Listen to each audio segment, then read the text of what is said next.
begin 40 years of prevention as the only program of its kind in the nation, and I'm going to go ahead and say internationally because we tried to look that up. My name is Tonya Griffin. I have the honor of being the Quality Assurance Manager for the ICare program, and I will also serve as your Mistress of Ceremonies this afternoon. I would first like to introduce and welcome our current Director for ICare, Ms. Erin Branford. Ms. Branford is the daughter of Lester and Vanessa Pucho, wife to Stacy Branford, and mother to Chloe, Jacob, and Blaine. Erin is the director of this program. Again, the ICare program, one that we all love and cherish, and we know is vital to supporting over 40,000 students and supporting over 5,000 staff members in our entire East Baton Rouge Parish community. Hey, Ms. Janice. And EBR employees as well. We help with coping with trauma, a pandemic, natural disasters, as well as our mission of prevention education. History was made with the establishment of the ICare program, formerly known as ADAP. But it is also made each and every single day as we educate our staff, our parents, and students, and as you all help us advocate as community partners. Please help me welcome our program director, Ms. Erin Branford.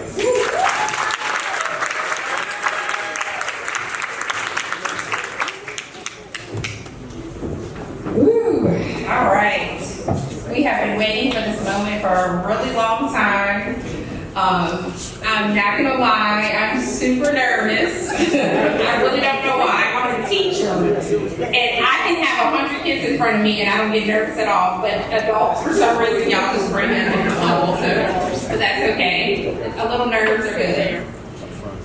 Welcome to the ICare 40th celebration. It is my honor and privilege to represent ICare as the 6th director in 40 years. Everyone in this room has contributed to the legacy of the ICare program. ICare, previously known as ADAP, as Tonya said, was founded in 1982. But I will have someone come up here and she's going to do a little bit of history. It actually was a grassroots thought program initiative that really started in 1973. So that is very interesting, and you will hear a little bit more about that later.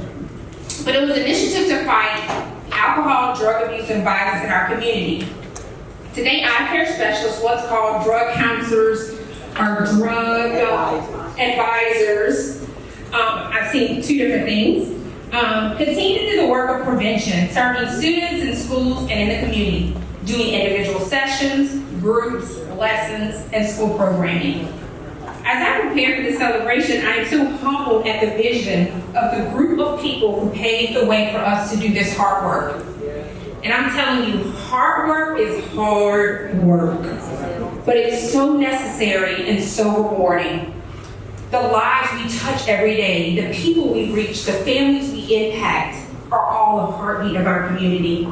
I'm so grateful for Judge Graffia, Elma Black, Bill Newman, and O.C. Brown, and now that I have John Perino. They were all they're our founding members. You know, from Elma Black and Bill Black's kitchen,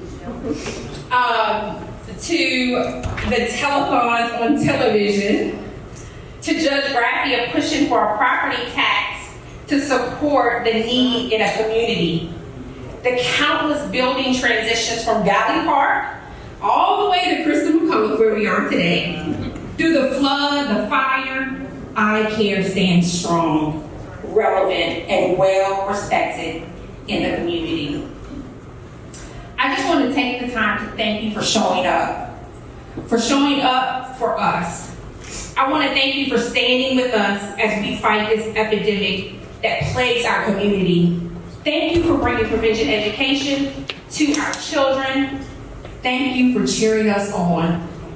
You are the fuel for our fire, the burning desire to be the change. I often say that if I could just change one, if I can impact one kid, one mama, one family, but that's really not true. I want to save as many as I can. I would not push such a phenomenal group of people if I didn't want to make a mass impact. I would not lose sleep at night over programs and impactful initiatives if I were worried about just one. I stand here on the heels of great leaders that were change agents, progressive forward thinkers. I am proud of where we have come, where we are going, and I'm excited for the work and look forward to the fruits of our labor and the many lives that we have changed. Again, I want to say welcome to the past, present, and future of ICare.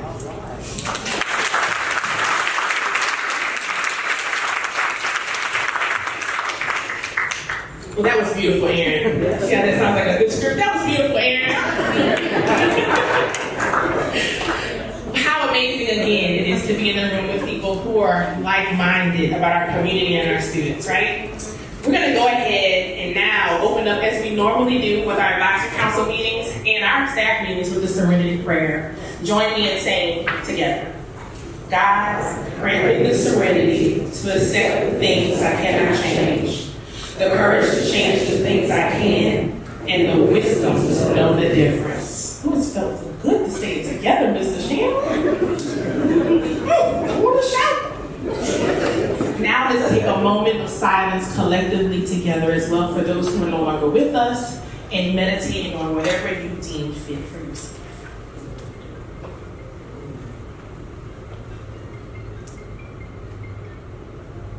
Thank you. Thank you for that collective moment of silence.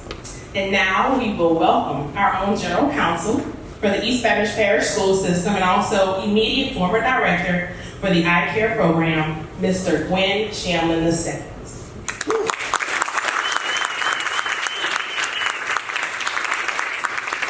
And we will be discussing our history. I'll do my best. Let's see, I think I thought I had some bullets. Where's this Dr. Thorne? Anywhere? Thank you. Not that I need them. Good afternoon. How you guys doing? Good afternoon. So I'll try to make this painless, okay? And when I talk about the history of this program, I'm going to talk about it more from a personal perspective. Because I can sit here and talk about how this started in 1980, how we established this advisory council in 81, how people like Judge Graffy and others kind of laid it on the line for us to make sure that we had a program that continues today, 40 years later. All that stuff's important. I think we kind of know that issue because we revisited it every year, at least when I was here as director, right? But what I want you to know is personal history, right? And so I'm going to take these bullets they gave me and I'm going to do like a pass to them and kind of and speak on my own, right? But I'll tell you my personal history with this program. In 1998, for many people don't know this about me, I started my career as a third grade teacher, right? Not as a lawyer. I had no idea I would be standing here talking to these people, talking to you guys about the program 40 years later as a former director, or that I would be an attorney working for the school board today, right? My original career goal was to be a third grade teacher, work directly with kids and service kids. That's pretty much all I ever wanted to do. And so when I started working as a third grade teacher, I think I spent 6, 7, 8 years in the classroom. And this was in the 90s, right? The ICare program had been in effect since, 81. And so it already had a 20-year history, pretty much, by the time anyone even knew who I was. Well, in those days and times, directors didn't interview people. They recruited. They basically came and told you, you're going to come work for me, right? So I was sitting in a third grade classroom at Greenville Elementary School in 97. And I had an ICare specialist walk into my classroom and tell me the current director, Bunny Purvis, expects you to come work for her next year. I had no idea who Bunny Purvis was. I knew a little bit about the ICare program just because I saw that ICare lady at the school kind of But the program wasn't well publicized at that time, but the people were doing the work. And that's what was important. And so I started to read up on the program a little bit, say, is this something I can do? I'm not a specialist, I'm not trained to do this. Found out you didn't have to be a specialist, all you need to be was a teacher. But you had to have a heart for kids and really an understanding of what kids need in terms of their whole existence and not just the academics, right? And that was the key. And that's kind of what hooked me was you get to work with kids and help them to succeed in areas that they're struggling in. And those kids who can't read, who can't write, maybe they have other issues they're dealing with.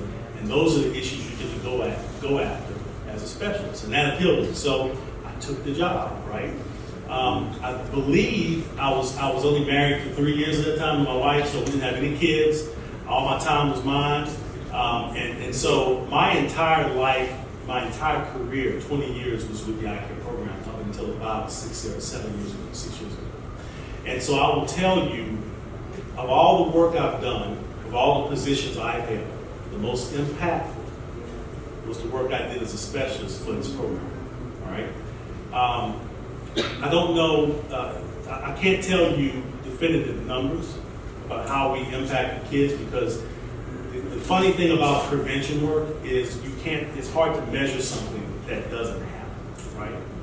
How do you measure the number of kids that don't use substances or that refuse to take their lives or find some alternative route to succeed, right? I can point to you some numbers of kids I personally helped to get into special programs and then go and become successful. One of those kids owns a successful local company. He actually cut 3 trees down in my yard 2 years ago, right? But what I want to explain to you is this program is much deeper than just the posters, the pens. It's the work that people are doing in the schools. And it's my hope that this group, because many of you are advisory council members, right? How many people here are advisory council members or have been advisory council members? So probably a good number of people in the room. It's my hope that you guys do your job and go out and tell other people what our specialists do, right? And that's the most important part. If people don't know what we're doing, they can't invest in the program. So all that being said, we'll jump back. That's my personal history. Hope that's okay. I'll jump back into the history of the program. It started off with a staff of only 6 employees. They were volunteers. Over 40 years, the program has employed over 90 employees. Today, there are approximately 40 members who serve on this advisory council group. In '87, the school board approved a 0.5 mil property tax. I believe that was pushed by people like Judge Branford and others to actually fund this program, so that it didn't have to rely just on donations, but actually have funding allowing these people to kind of work and focus on the efforts in the schools. And the tax is renewed every 10 years. I think we're coming up on maybe a 3 years away from the next renewal. The goal of the program has always been to focus on tobacco, alcohol, and other drug abuse and violence prevention. And violence prevention includes everything from suicide prevention to fighting, etc. That mission has expanded over the years, right? In '81, there was some high-profile arrests. I believe there were some kids who were arrested, and then there was a community group of people comprised of people like Judge Graffia, Bill Black, his wife, Elma Black, and others who decided to come together and say, let's put together a program to address the needs of kids. And that's how every good program starts, right? At somebody's kitchen table. Because it's only in those places that people know what the best and most important needs of kids are, right? I mean, you can go to a college, you can go to university, and everything you want in the books, but until you actually know what the needs of kids are, you can't begin to do the important work. And so it's important that we had a group of people who understood that. Now, over time, the Baptist community changed, it evolved, right?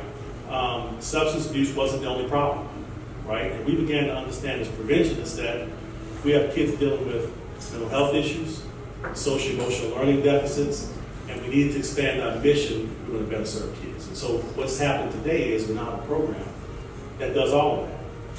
Kind of like a buffet. It's called the ICare buffet. Almost as good as a buffet on the table, except that we offer a variety of things to kids, not just substance abuse prevention. Because we understand now that to meet the needs of kids, you got to do more than just talk about not using drugs. You have to teach them how to live, right? And how to treat others. And that's the most important skill you pick up. And so let's talk about the physical location of ICare. When I joined ICare, it was at a place called Mohican Center. Not Mohican Center. Mohican Center. Capital Administrative Center on Gus Young Avenue. That is now a grass field. Right? It used to be a building, and it was knocked over. We started at Valley Park. How many people know Valley Park? Valley Park is school, right? We moved to Lee High School Library, which is now Liberty High, and then to a hotel on Highland Road. I do remember that. I worked out of several hotel rooms. Seriously,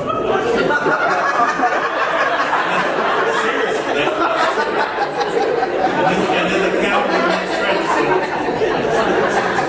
And then the Wilma Montgomery Center. And I have the benefit of being the person called the flood director, right? So I'm the director who was in place when the 2016 flood. And so my staff was basically going through the building and pulling out all the books, materials, videos, at the time, CDs, whatever we had, boxing them up and trying to preserve as much as we could for the coming years, right? That was an interesting year. And then we ended up at the Christopher College Center, which is where the program is located now. What I will tell you is, despite all those moves and shifts, the program never stopped, and the people never stopped. We've had a number of directors. Bill Newman, who's no longer with us. And by the way, let me tell you a story about Bill Newman. When I took the job, I was only the second male to serve as director of the program. He came over to me and he said, "It's in your hands now. Don't let me down." If you know Bill Newman, he worked until he passed. He did prevention work well into his 90s. And so when somebody like that tells you not to let them down, that's a heavy toll to carry, but it was well worth it, right? And then Buddy Purvis, who hired me, Norma Rutledge, who's here today, right? Becky Young, and those two ladies taught me a lot about managing people and being decent to people. Yours truly, and our current director, Erin Branford, whom I hired, and I told her, "Don't let me down." I guess my point is that I won't be much longer, is I want you guys to understand that a program like this is unique. If you look around the country, I don't believe that there's any other 40-year legacy program that does the work that we do, that can boast, and I'm going to say boast, about the lives that we've saved over that 40 years. There's no telling what this community would look like without this program.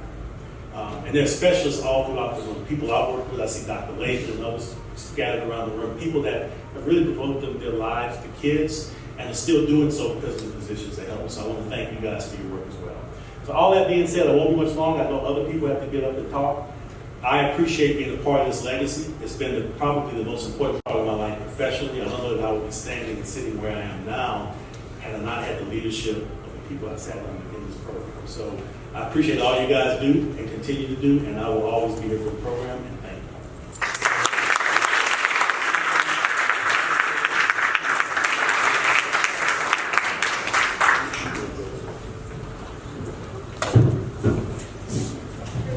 I don't want to be a jokester, but I have to be after you, Mr. Chamblin.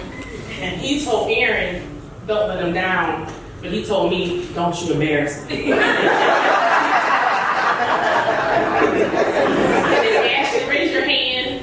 Ashley was hired with Aaron and myself, and he told her, "Can you keep an eye on those two and help them out?" So, Mr. Chamblin, thank you for those words, and I hope I don't embarrass you too much. But now we're going to hear from the daughter of Mr. John Perino, Tammy. We met at a shoe store, believe it or not, and I was representing ICare the best I could, and she said, "I know all about that program." And we had a beautiful conversation this morning. She talked to Aaron, and I want you to share some of the wonderful things you share with us. Let's give it up for Mr. John Perino's daughter, Tammy.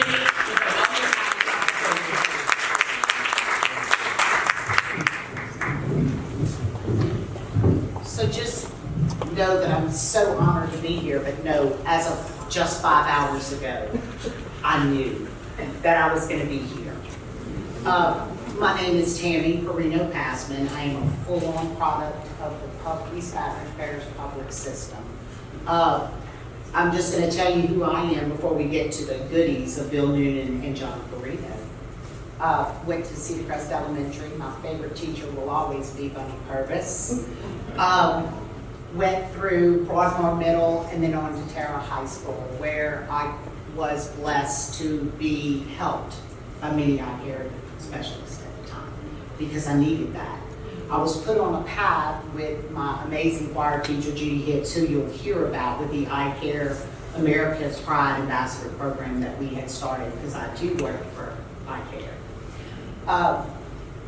It's just an amazing thing to be here today because it brings my life full circle. As we say Bill Newman and we say Alma Black, this is how this began. Back in 1973, this story will come from Alma Black and Bill Newman themselves when I was working at Valley Park Center. There was a reel-to-reel video made, and my dad, who was a 6th grade teacher at Brownsfield, then a principal at Dufrock Elementary, and on University Terrace, he became the East Baton Rouge Parish Elementary's supervisor and in charge of special programs. Him and Bill said, this video has been produced in Miami. Let's see if we can raise some funds to get it here. So they called on the Ladies Auxiliary Group in Baton Rouge, and they raised the funds, and they showed the video to elementary and to middle school. And as you talk about ICare posters, which I grew up with and was around, the posters all said, and they're here in the article that I'm going to give to someone, because I have 2 copies, from 1973. In that article, it says drugs are like that. And I'm sure if we could blow it up, we'd see horrible pictures. So in 1973, they were trying to save children then. And they decided a couple of years later, they got involved and said, we're going to call it the 8 Act program. And they raised the money. They owned 3 of the reel-to-reel tapes. And it went on and on. As my daddy was working on his PhD after his plus 30, the reason why it's an honor is because his name will fall off, because when I was just 7 and I had 4 older brothers, there were 5 of us, my father died of a massive heart attack. But everything I know of the man and the difference maker my father was from every educator, every teacher knew of my father. Bill Newman and Alma Black told me stories time and time again of what a good man he was and how he championed for his teachers and his children in his school. My favorite story will come from my mother that said while he was principal at Dufrock Elementary, he knew that some of the children had to arrive very early because of the shift work at the Exxon plant. He even beat the custodial staff there on cold days. Mom said he was adamant about leaving to make sure his kids were safe. I'm very proud to be his daughter. I'm very glad to pass this on. I'm sure that in my home I have other things since y'all lost so much in the floods. I would love to pass that on. And again, that y'all found me, that you unearthed me, and that you spoke it today. And this is the craziest thing. We all know when our phone rings, we don't know the number, we don't answer it. I had just did a pair of point shoes, and my phone rings, and for some reason, I swiped. It was Erin, and she said, "Is this Tammy Perino?" And I said, "It is." So to have a full circle moment in my life out of the loss of my father, and I'm just going to say it, the school system lost something amazing, because both Alma and Bill had the highest praise for my daddy. And I was so honored when I was called up by Judy Hicks, who was my choral director at Terrell High School. She said, "We're starting a parish-wide show choir. We're auditioning kids. It's going to be called the ICare America's Pride Ambassadors." At the time, there were 30 chapters around the nation. And these were kids that through song, dance, and skits and talking went into high schools at prom season, and we promoted and we produced these dramatic skits to scare the mess out of those children. Skulls, it was gorgeous, smoke machines, but effective. They wrecked cars out front, but this was peer-to-peer. We also hosted, because they were all high school students from all over the parish, we hosted a peer group when they had in the middle schools at Westdale Middle. I'll never forget it. It was a C, and our group taught the other kids the dances of tear down walls. Don't let anything stand between us. It was a beautiful piece of music, very strong and powerful. I'll never forget being at the top of the bleachers and teaching the moves to these children. And when the sound came out, you just knew those kids were empowered, very relatable through music and song. Judy Hicks happens to be with us here today. An amazing educator. And yes, ma'am. Bill's wife is here. Ma'am. Bill's wife. Newman. Miss Adele, hello, Dorothy Rumfellow told me if I saw you here this evening. To make sure I told you hello, and she goes, and if Miss Adele's there, she's still got some hustle with her. So I did speak to Dot because my dad was also her mentor. I'm going to leave the articles. The other one is embedded in my little dancer's scrapbook from my youth. But I want y'all to see that. It was an honor and a privilege for me to work under Alma Black and Bill Newman. What a man. And the stories he gave me about my father and Miss Alma is just priceless to a little girl that lost her dad at 7. It was amazing. I'm just so honored to be here. Again, I lost my way when I was in 10th grade at Terra High School. And it was the ICare program that set me on a course where I ended up graduating Who's Who, Terra High, and went on to work with children at Lee High School for 12 years with David Aguilar and Jack Stokel, and I loved Betty Stokel. There were so many good people that touched my life that are all connected to ICare somehow. So to all of you, continue the work. And I thank you, and I'm just John Perina's daughter that they found today, and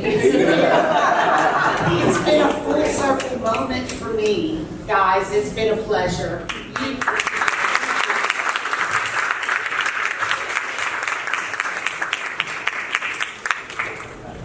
Thank you, Tammy. I didn't know you were going to tell them everything. All of it. All of it. But what a difference the ICare program makes. What a difference we make in the lives of the people that we touch, and the legacies still live on. And that is powerful to hear it put that way. I'm going to welcome Mr. Chamblin back up. And he will help us to give our first award, the Bill Newman Award.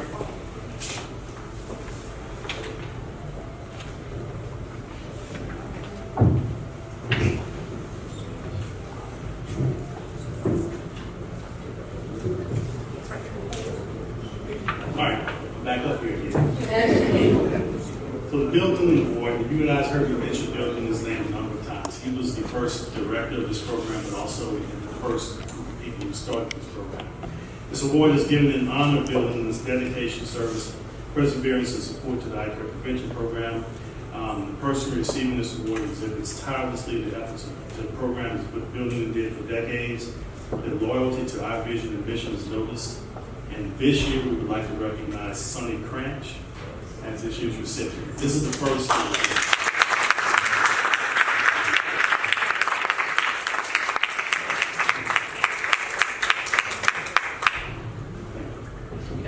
And I'm accepting this in the honor.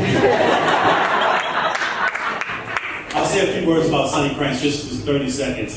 Sonny was one of the most supportive advisory council members when I was director of the program. He works in media, and so he's always had a passion for making sure that the program is known by the community. So his work with the ICare program has been about promoting this program, and he does it tirelessly, and also he does it free. He doesn't charge you for it. So he's been an expert. He's done this. I think he's done that work for 60 years, 50, 55 years, something like that. But someone like him in our corner makes all the difference. So he couldn't be here tonight, but I want to thank him and accept this for him.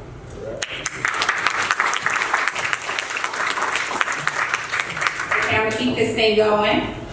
All right, our next award is our Sybil Whitmer Award.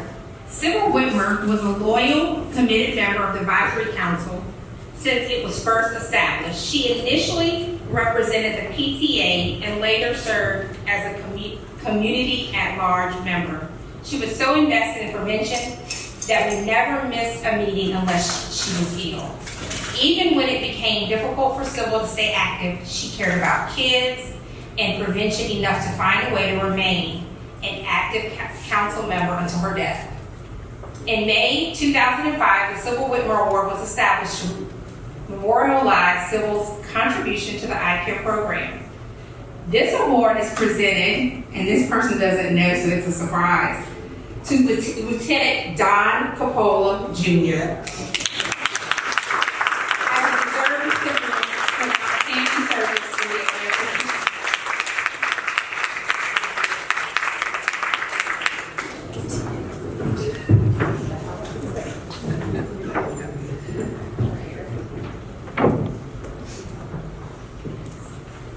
Our next award is the Passion for Prevention Award. The Passion for Prevention Award recognizes an individual or an organization in the East Baton Rouge Parish community that has shown notable progress, results, innovation, and assistance with youth substance use prevention.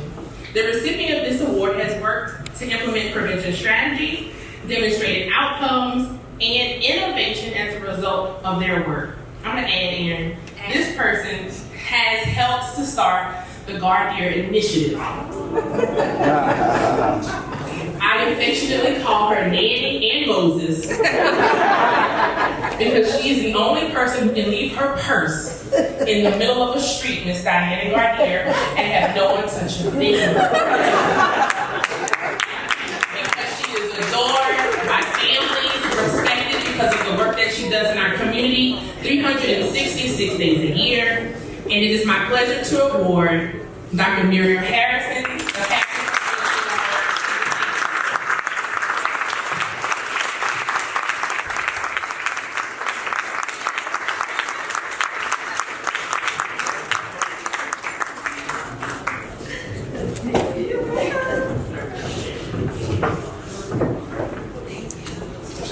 Our next award, the Community Service Award. The Community Service Award is presented to a person or a group that serves the community with distinction and excellence. Our wonderful partners, the East Baton Rouge Parish Sheriff's Office Community Policing Unit,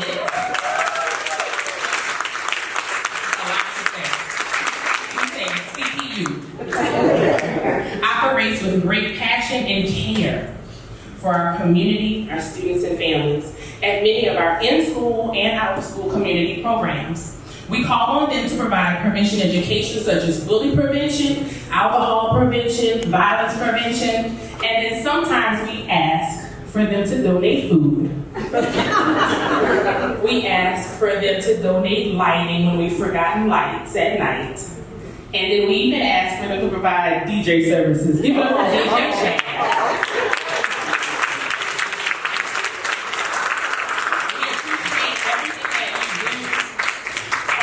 Of striving to keep our streets and our city safe. And we appreciate you, Community Policing Unit, for all you do for the ICare program.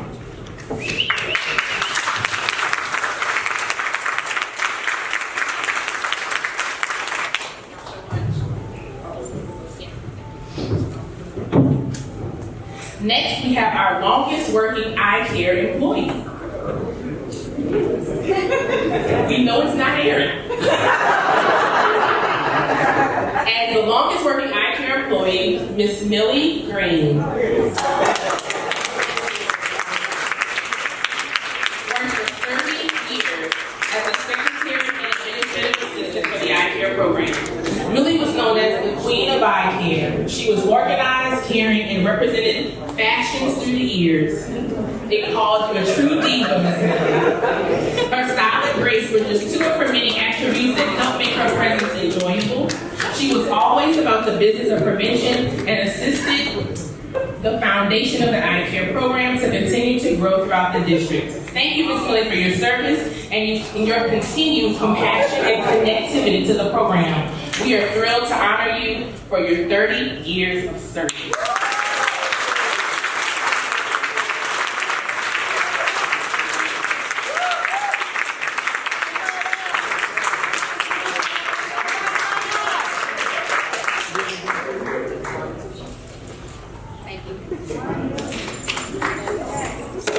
Our second award goes to a lady that we all know and call our mother hen, currently of ICare. This person serves the staff, the community, partners, our advisory council, and parents as a frontliner to prevention daily. Through the pandemic, she has helped to navigate the ICare program to be remote as we move through the virtual setting that was unexpected. She has been present as an employee and as a family member, even when we needed the most. we want to present current administrative assistant, Jeannie Root. For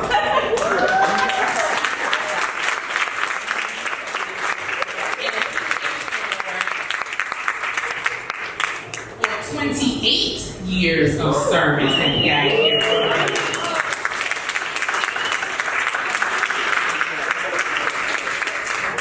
Jeannie, thank you for your heart and your relationships with each and every one of us. And thank you to Miss Millie for your service. It does not go unnoticed.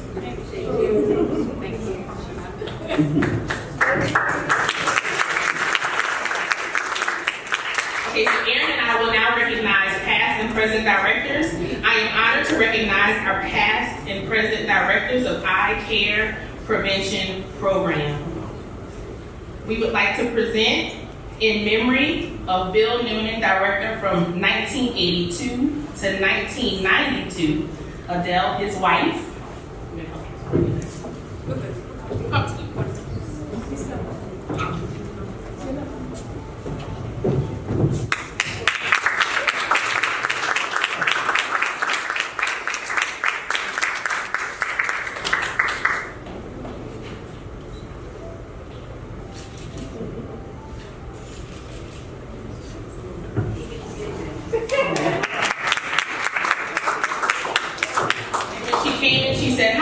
She said, don't worry, he's right here. That's it. I know Miss Adele. So thank you, Miss Adele, for receiving that award. In memory of Director Bunny Purvis, director from 1992 to 2002, we have Don Purvis and Chris Purvis here to receive her award.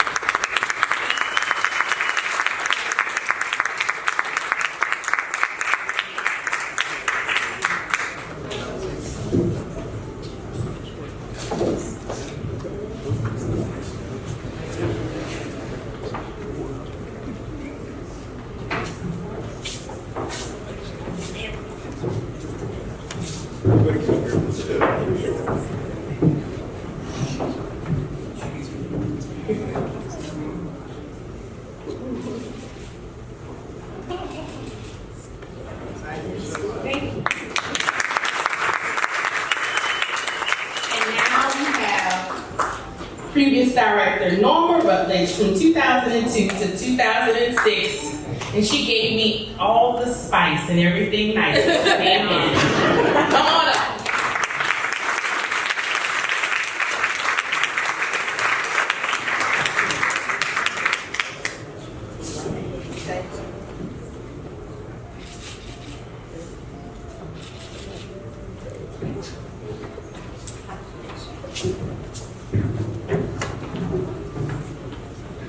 We have previous director Becky Young, director from 2005 through 2012.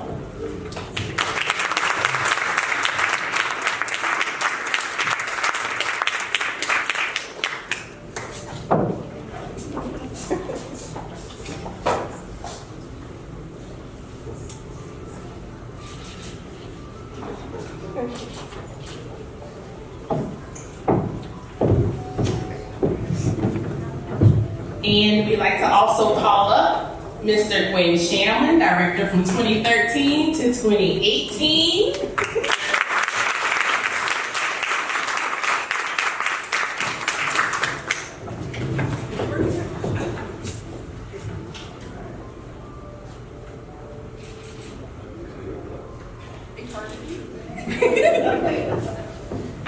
He said we made his 5 years feel like 15. But I do want to point out, he did say that we should be mindful of how we're dancing in these streets. But Mr. Chamblin, we're doing Zumba for prevention because Tammy said that they were dancing and doing show choir. So we're okay to dance and do prevention too, see? So I'm not embarrassing, right? And Eric Branford, director from 2018 to the present.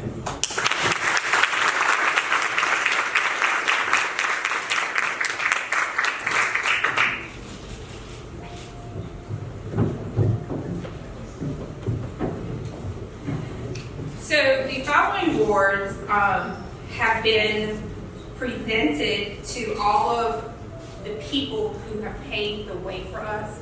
But we would be remiss without acknowledging some other people. So I would like for my current staff who showed up and showed out today, they're the ones who did all of this. So I just want all of my current staff to stand up, wave if you're in the back.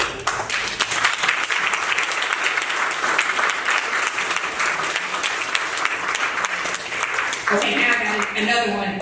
Former staff. Where's the former staff of ICare? Former staff.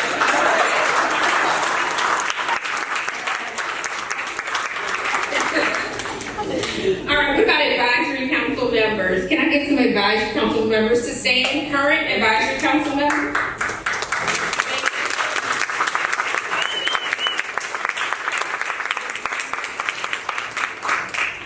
All right, former advisory council members, are there any more people in the room? Yes. And then emeritus members. Where are my emeritus members? I've been with us a long time. Thank you so much. All right, so next we are going to hear from our last three directors, Gwen, Becky, and Norma. They're going to come up and give us a glimpse back in time called Remember When.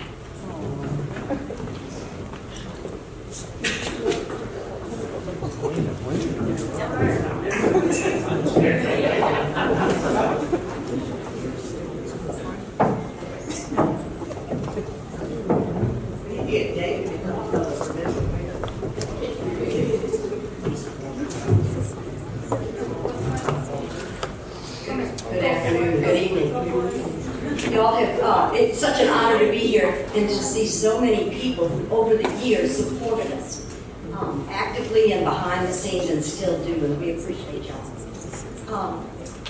So I'm Becky, as you heard, and you've heard the history of the ICare program, the years and what happened when, but what you haven't heard is some of the behind the scenes stuff. And so we'd like to share a little bit of that with you. And Norma and Gwen, y'all come join in, please. When we first started the program, we didn't have tax. And so there were telephones that were held every year to raise money. And without that, the program wasn't going to exist. So I was not yet with the ICare program when that first telephone happened. And it happened for several years, and all three of our major networks joined together. And as far as we know, that was the only project that they ever worked on together. And because of that support, we raised money enough to hire ICare specialists.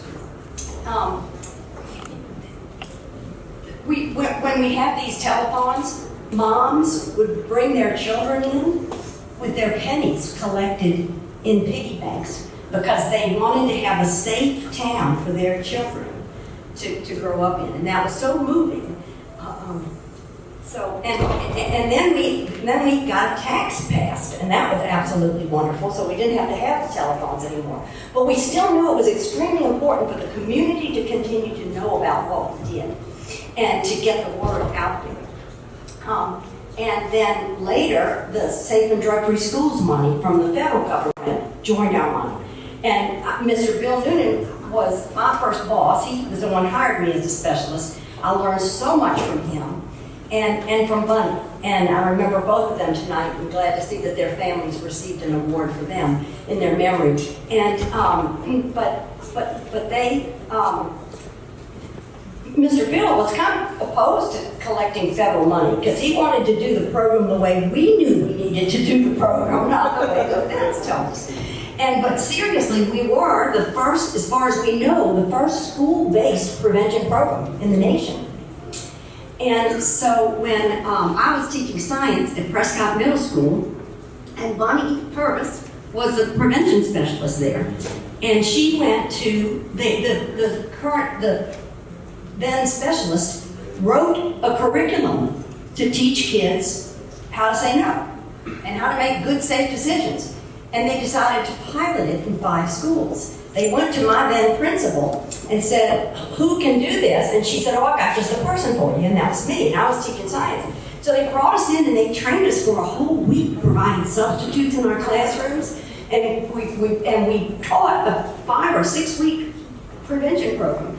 And I'm here to tell you that years later, when there was research that was done to see what worked and what should go in those prevention programs, ours was like a model for them to use. And, you know, everything that went into the later programs that were science-based had been in our program. So it was wonderful to work at that time.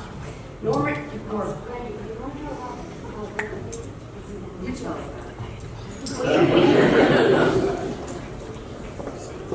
Okay.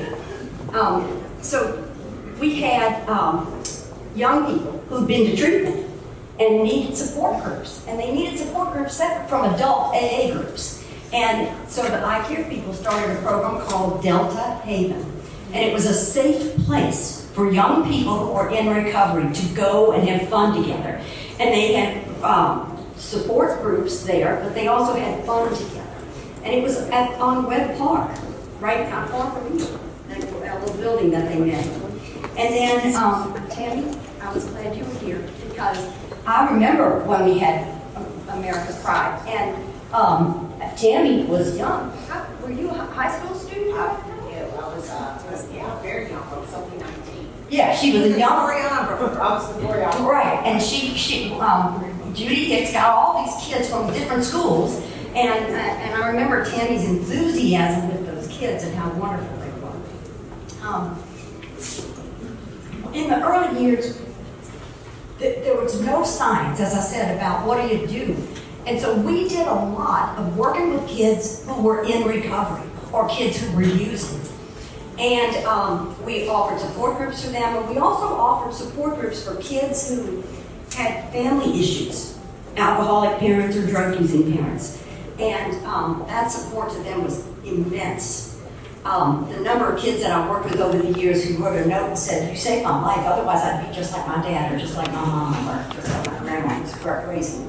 And, you know, we gave them a chance to learn about the disease that their parent had and that they could make safe choices and that there was prevention for them if they chose good decisions. We used to, this is years ago, when, you know, now if they find drugs on the campus, they call the police, as they should. Years ago, they didn't do that. The principals would take the drugs and the paraphernalia. Guess who they gave it to? They gave it to the specialist. So what we did with that is we would take it back to the ICare office, keep it in a bag, and when we did in-services for parents and teachers, we'd show them how the kids were hiding their drugs and things inside these containers that looked like a Coke can or, you know. And it was O.C. Brown? Yeah, who he gave us all, we had a card that we carried that gave us permission to carry these. And when you think about that, you know, it's crazy how we didn't end up in jail. Yeah, that's right, the rats ate the drugs. And, but then, yeah, and we had one person who had the bag in her car, and she went to Angola for some reason. And she says to her husband, "Oh, you know what's in my trunk?" That's one person was on purpose. So, Norma, you just tell me where you want to come. Yeah. Come on. Well, yeah, Bunny did that, and I took the drugs out one time to way out into an area where I was not familiar, and it was really late when I was coming home, and I had all these drugs in the back of my car, and I realized if they stop me here at 11 o'clock at night, what am I going to say? You know, so I got back in, and Bunny was the director, and I said, "I'm never doing this again. Let's get that really clear. I will care." So I sat down and rolled oregano into paper and made my own.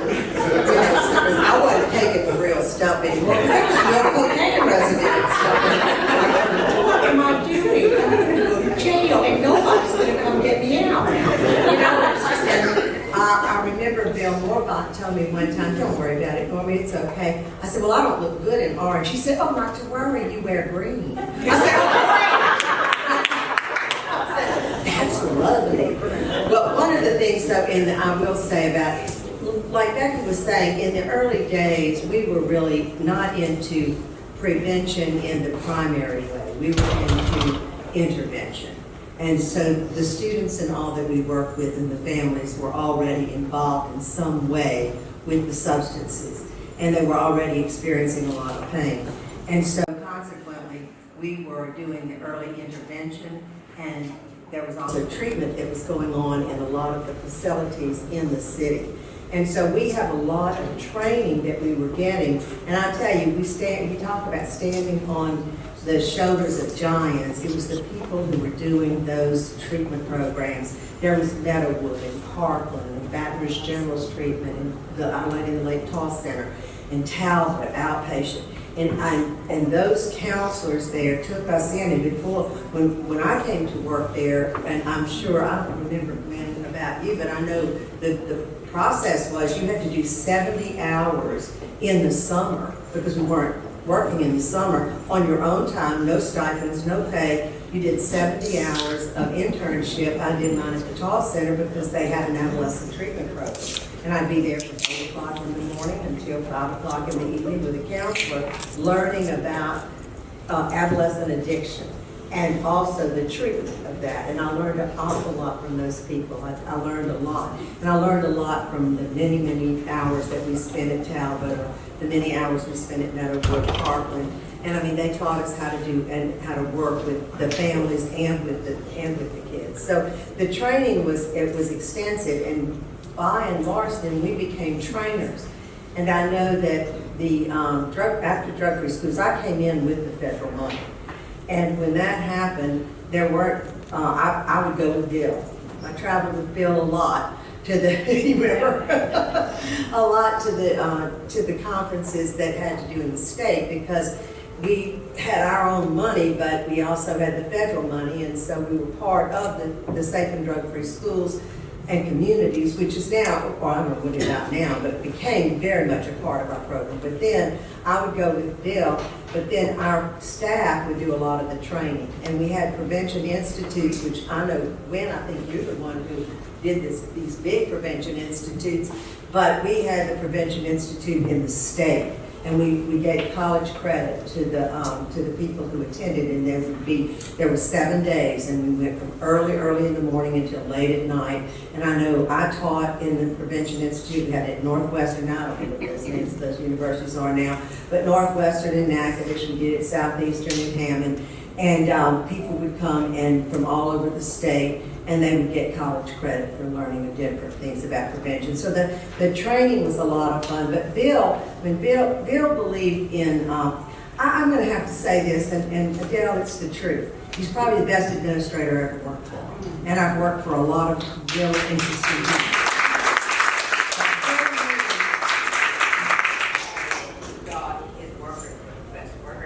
Well, that's the reason he was the best. And he thought his workers were. He treated everybody with such dignity and respect, and he did not micromanage, and he acted like he didn't know what was going on.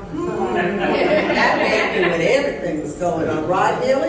Yeah, right. He knew everything that was going on, but he let you do your job, and he guided you, and he taught you, and he was one of the best administrators. But he also believed in having a lot of fun. Now, I will not tell those stories here, but I started to bring some little ears. Some of you will know what I'm talking about, but I didn't. But anyway, Bill believed in having fun also. So when we would go and we had these retreats, and we had them at the Episcopal Conference Center, at the Methodist Conference Center, we had them in Alexandria, we had them on the Gulf Coast, Mississippi Gulf Coast, and we worked. And let me tell you something, we worked, and we did a lot of team building and a lot of study, but then we also played. And it was a lot of fun, and we had a lot of fun, and we would have a talent show, and we'd do a lot of crazy things, and we'd get to know each other in a little different light. So those were the things that I remember as being a lot of fun. The other thing I want to say is that when I came in, things had, we had our money, we were rocking and rolling and going along. So our advisory council didn't have a whole lot of things to do. They had done the work and they were kind of, taking a rest, which they deserved. But we knew that the chance of doing something in the future was important. And so it was the advisory council that came back together under Judge Morvon and Jane Wood helped to write, we wrote bylaws. And that's when we really put the advisory council into a formal kind of activity, and they have continued and you all have continued to be an incredible voice for ICare throughout the years.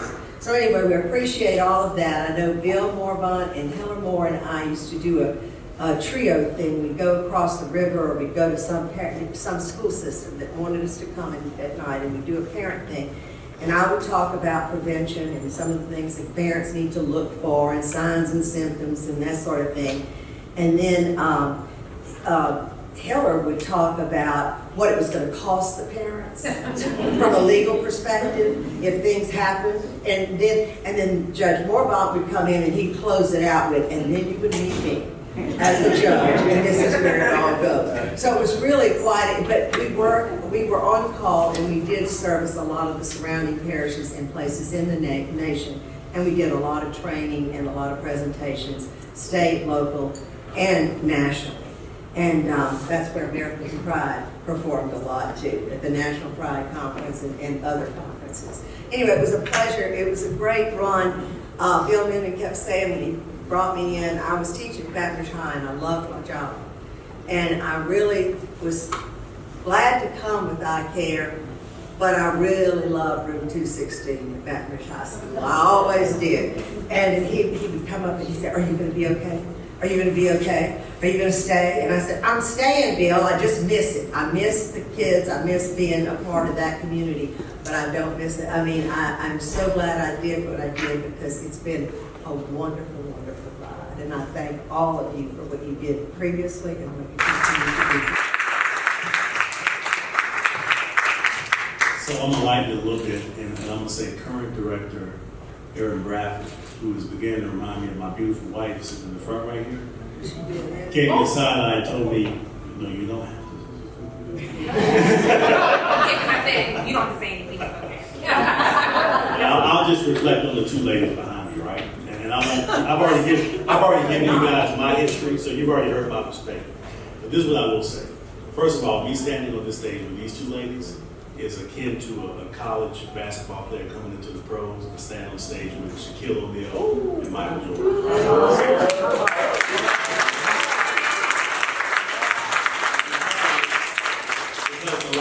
Much of what I learned as an administrator, I learned from the two of them. And Funny Purvis, who is not here with us today. And I will say that I remember this from Norma. When Norma came on, she pushed us into the science approach to prevention. And I remember the staff being very frustrated with her. Oh, really? Yeah. and Norma telling us that we needed to get therapy if we had to appreciate the direction she was going. You remember that, didn't you? Yes, I do.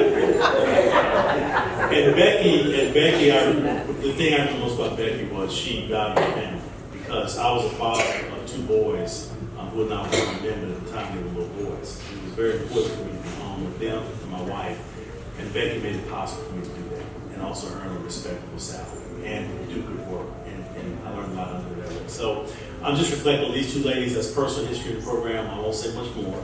I'll turn it over to Erin Bradford, but I appreciate my time with the program, and I'll answer any questions later.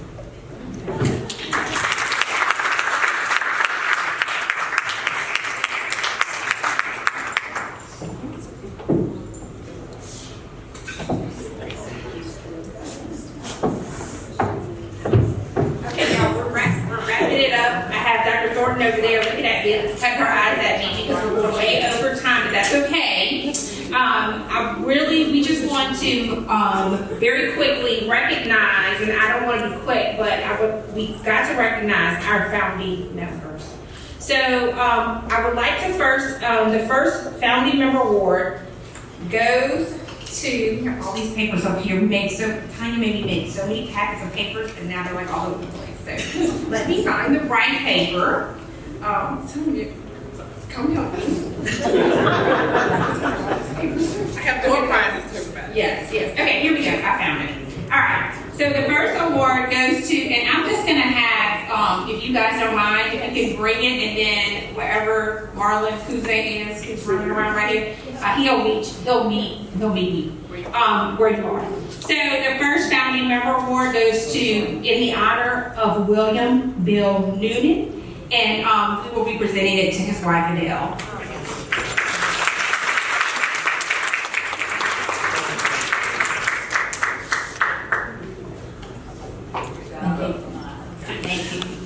Got a lot of these.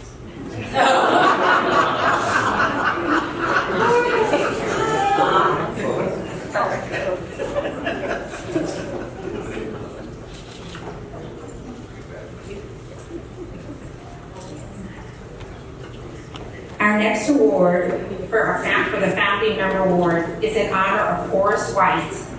It will be presented to June White Beasley, who I called literally 10 minutes ago, and she showed up. So if I could get this June White Beasley to come on up.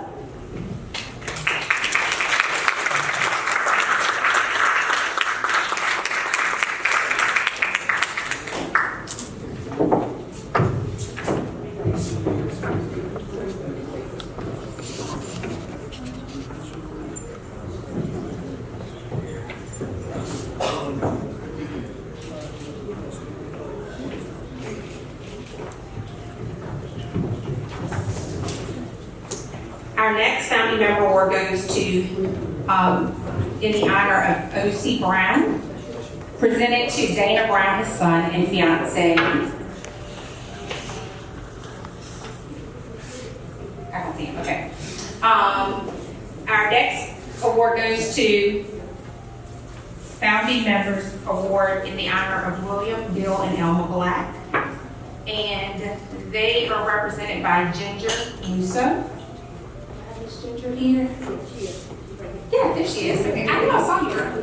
So there you go.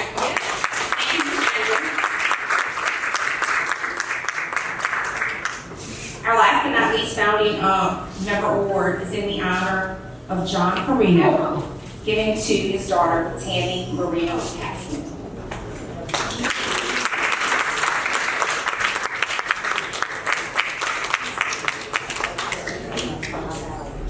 5 hours ago, she found out. Just like 10 minutes ago, 5 hours ago, she found out. Just like 10 minutes ago, Mr. Horace's daughter found out. She found out 5 hours ago. So these people, when I hear, yes, I mean, that's just how much ICare is ingrained in us. After we work here, you just can't imagine, just you never get it out of your system for some reason. So really quickly, Tanya and I are going to give out pull for door prizes. Judge Gravity.